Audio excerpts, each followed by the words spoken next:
अगर हम बोलते हैं कि ये दिमागी बीमारी है तो हमारे पेशेंट का जो समझ वाला हिस्सा है वो ठीक तरह से काम नहीं करता। हमारे केमिकल्स इस तरह से ख़राब हुए होते हैं ना, आपने कुछ मीटिंग्स में तो सुना ही होगा, अगर आपने सुनी, कि हमारा पेशेंट सही तरीके से इंफॉर्मेशन को प्रोसेस नहीं कर सकता। मतलब जहाँ से उसने एक्शन लेना है वो हिस्सा ख़राब है, ठीक है।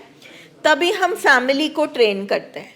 प्लस हमारे पेशेंट के दिन में पता नहीं कितनी बार केमिकल्स को उछाल आता है, गुस्सा चढ़ता है, नीचे जाता है, ठीक है। अब जो भी सिचुएशन मतलब ये होती है उसमें हमारे ट्रीटमेंट वैसे ही बड़े मुश्किल है, क्योंकि अगर हम एक तरफ से कहते हैं कि दिमाग ख़राब है तो हमारे पेशेंट ने कभी नहीं मानना कि उसको कुछ हुआ है, वो महसूस ज़रूर करेगा कि कुछ गड़बड़ है। तो इसलिए हमारे पेशेंट्स को हॉस्पिटल लाना भी बड़ा मुश्किल है। आप ये मत समझो कि सिर्फ आपके लिए मुश्किल है, एक साइकेट्रिस्ट के लिए दिमागी बीमारी के पेशेंट को ट्रीट करना बहुत चैलेंजिंग है, बहुत मुश्किल है, क्योंकि हम उसको समझा नहीं सकते। अगर हम ये मेंटल हेल्थ इश्यूज जो हैं, डिप्रेशन, ये दिमाग का अस्पताल है तो हर दिमाग से रिलेटेड बीमारी का यहाँ इलाज होता है। And let me tell you, बीमारी बीमारी है, वो ये नहीं देखती है आप एजुकेटेड हो, आप अनएजुकेटेड हो, आप भगवान में विश्वास रखते हो, आप नहीं रखते हो, आप पीएचडी होल्डर हो या आप एक अनएजुकेटेड पर्सन हो, हर तरीके के पर्सन का इलाज होता है। और ये जान के आपको हैरानी होगी कि चाहे वो पाठी हो, पंडित हो, कोई भी हो, बहुत लोगों को ये बीमारी है। और क्योंकि इस बीमारी की समझ नहीं है, जागरूकता नहीं है, अवेयरनेस नहीं है, और इसका एक स्टिग्मा है, ये कलंकित है। उस चक्कर में हम बहुत सारे लोग हॉस्पिटल भी नहीं पहुंच पाते। और सबसे ज़्यादा टॉक्सिक शेम सिर्फ पेशेंट में नहीं है, फैमिली में भी बहुत है। और सिर्फ इस चक्कर में कि लोग क्या कहेंगे, हम फैमिलीज़ अपने पेशेंट को उस मुकाम तक पहुंचा जाती हैं जो ऑलमोस्ट 4th स्टेज होता है। और मेंटल हेल्थ इश्यूज़ में 4थी स्टेज में इलाज नहीं हो सकता, क्योंकि तब तक आपका शरीर जवाब दे जाता है, आपके ब्रेन में इतना डैमेज हो जाता है कि वो दवाइयाँ से भी रिकवरी बहुत स्लो हो जाती है और चांसेस नहीं रहते। तो अगर आपको डॉक्टर बोलता है कि आप दाखिल हो जाओ, आप इलाज करवाओ, आप रिहैब जाओ, आप प्रोग्राम करो, आप काउंसलिंग लो, तो मुझे लगता है कि बाबा जी का शुक्रिया करना चाहिए, क्योंकि बहुत लोगों को दरवाजे से ही भेज दिया जाता है कि अब आपका इलाज नहीं हो सकता। सही बात है। मगर मेंटल हेल्थ इश्यूज़ को लेके लोगों का इतना किंतु परंतु है कि यहाँ पर बैठकर डॉक्टर को वो अपने प्रिस्क्रिप्शन देते हैं कि ये आप लिखो। इलाज समझाया जाता है यहाँ डॉक्टर को, क्योंकि दिल में कहीं ना कहीं हम मानते नहीं है ये बीमारी है। हमें लगता है मन पक्का करो, मन बना लो, और डॉक्टर यही समझा रहा है कि मन ही तो बीमार है। अगर मन ठीक होता तो मनाने की ज़रूरत ही नहीं पड़ती, ये अस्पताल ही नहीं होते अगर दिमाग हमारे पेशेंट्स का सही होता। तो मतलब आए दिन हम सुनते हैं मर्डर, सुसाइड, झगड़े हो गए, डिवोर्सेस हो गए, सेपरेशन हो गए, एग्रेशन है घर में, माँ बाप को पीटा जा रहा है। शक इस हद तक बढ़ गया है कि आप कुछ भी कर सकते हो, आप कत्ल भी कर सकते हो। तो अगर हम छोटी छोटी चीज़ों को, आपको मैं एक केस बताती हूँ। ODD एक दिमागी बीमारी है, ऑपोजिशनल डिफाइंड डिसऑर्डर, जिसमें जो आप बोलोगे उसका उल्टा करेगा बच्चा, जैसे, है ना। तो एक 5.5 साल का बच्चा घर में इतना एग्रेशन करता है कि वो LCD तोड़ देता है, कार को शीशे मतलब ऐसे मार के। तो आप हैरान होगे सुन के कि उसकी दादी बोलती है पंजाबी ते होंदे ही इंज दे। अगर वो 5.5 साल की उम्र में ये काम कर रहा है तो वो 15 पे क्या करेगा। मतलब हम रिलेट नहीं कर पाते कि ये दिमागी बीमारी है, ये नॉर्मल हरकत नहीं है।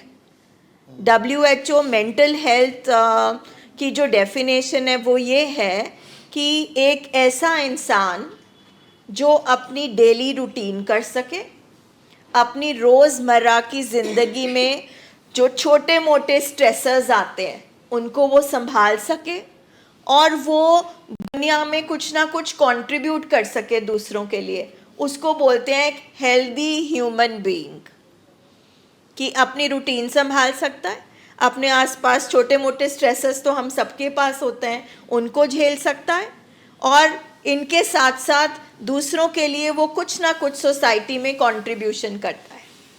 दूसरी चीज़ मेंटल हेल्थ इश्यूज़ में ये बोली जाती है कि कोई भी सिचुएशन अगर 15 दिन से ज़्यादा परसिस्ट करती है, जैसे मान लीजिए कोई सोच आ गई, आप उदास हो गए, अब 15 दिन हो गए, 2 हफ्ते हो गए, वैसी की वैसी आपकी कंडीशन, इसका मतलब है अलार्म कि अब आपको एक प्रोफेशनल के पास जाने की ज़रूरत है। कोई भी चीज़ हो सकती है, वो शक हो सकता है, वो अपनी हेल्थ को लेके कोई प्रॉब्लम हो सकती है, हेल्थ एंजाइटी हो सकती है, कोई आपका ऐसा थॉट है जो आपको तंग कर रहा है, कोई सुसाइड की सोच हो सकती है। तो इन चीज़ों को बिल्कुल भी लाइटली नहीं लेना चाहिए। अब देखो ना, एक बिलीफ सिस्टम है कि पंजाबी होते ही लड़ाके हैं, तो उस बिलीफ सिस्टम के साथ में वो फैमिली चल रही है, और अगर अभी वो नहीं मान रही, 15-20 में अगर वो किसी को मार भी दे, क्या पता। इसी को बोलते हैं ना दिमाग खराब होना। तो अगर हम ये छोटी छोटी चीज़ों को, और हम जो यहाँ पहुँच गए हैं ना, हम तो वैसे ही ऑलमोस्ट 3rd स्टेज में हैं, और यहाँ पर बैठकर भी अगर हम मेंटल हेल्थ को प्रायोरिटी नहीं देंगे, कि सबसे ऊपर इसको नहीं रखेंगे, तो हमारी ज़िंदगी ख़त्म है। किसी की 5 साल में, किसी की 5 महीने में, किसी की 10 साल में, ख़त्म ज़रूर है। मतलब वो एक हेल्दी ज़िंदगी नहीं हो सकती। और एडिक्शन के केस में अब बॉडी ने रिजेक्ट कर दिया है, बॉडी एक्सेप्ट नहीं करती, बॉडी कह रही मैं नहीं पचा सकती, ना मैं तेरे को वो डोपामिन दे सकती।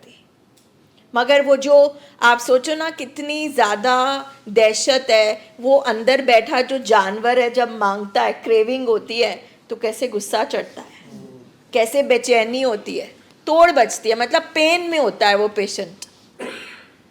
जब आप इस हॉस्पिटल में रहते हैं, यहाँ आने से पहले जब हम पेशेंट को बोलते हैं कि ये जानबूझ के कर रहा है, ये मज़े के लिए कर रहा है, तो आप यहाँ पे पेशेंट्स को देखो जब वो एडमिट हैं और उनको जब नशा नहीं मिलता और तोड़ बचती है, तो पेन के लिए कोई जानबूझ के नहीं करेगा।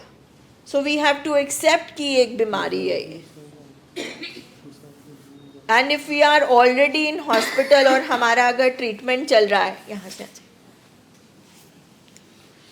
तब तो 100% देखो these issues can be treated, ठीक है, इलाज इनका पूरा है, मगर ये हमारी ज़िंदगी भर की दिमाग की एक कंडीशन है जो कभी भी ख़राब हो सकती है। क्योंकि जब लोग कहते हैं ना कि ये ठीक ही नहीं हो सकता, इसका तो दिमाग ही ख़राब हो गया, ये कभी भी, ये हमेशा ही नशेड़ी रहेगा, ठीक है, तो उसका ये मतलब नहीं होता कि ट्रीटमेंट नहीं हो सकता। ट्रीटमेंट पूरा हो सकता है, मगर हमारे पेशेंट्स का दिमाग की बनावट, शरीर की बनावट ऐसी है कि उनको हमेशा अपने आप को संभाल के रखना है, और इसी के लिए ये सारी ट्रेनिंग है। आप सोचो, ये हमारी ज़िंदगी भर की अब ट्रेनिंग हो रही है, जो हमारी बची कुची ज़िंदगी है हमारी और हमारे पेशेंट की, कि हम कैसे हेल्दी रहें। बिकॉज यहाँ कोई हेल्दी फैमिली नहीं बैठी। जो रिकवरी में है डिफरेंट बात है, लेकिन जो यहाँ पे अब आए हैं वो हेल्दी नहीं है, स्वस्थ नहीं है, उनकी ज़िंदगी ट्रैक पर नहीं है। तो अब हमारी ज़िंदगी ट्रैक पर कैसे आए, हम एक हेल्दी ज़िंदगी कैसे जिएं, हमारे रिश्ते कैसे बेटर हों, हम अपना काम काज कैसे कर सकें, हम अपनी रूटीन कैसे चला सकें, हम दुनियादारी कैसे निभा सकें, क्योंकि रहना हमने दुनिया में ही है। अब जंगल में जाके अकेले तो रह नहीं सकते हम। तो ऐसी सोसाइटी में हम कैसे रहें जो टॉक्सिक है, जो हमारी बीमारियों को समझती नहीं है, जहाँ पे हमारे पेशेंट को और हमें ज़्यादा स्ट्रगल करनी पड़ती है, उसके लिए आप सोचो, साइंस ने एक हमें उपहार दिया है, गिफ्ट दिया है, जिसका नाम है रिकवरी प्रोग्राम।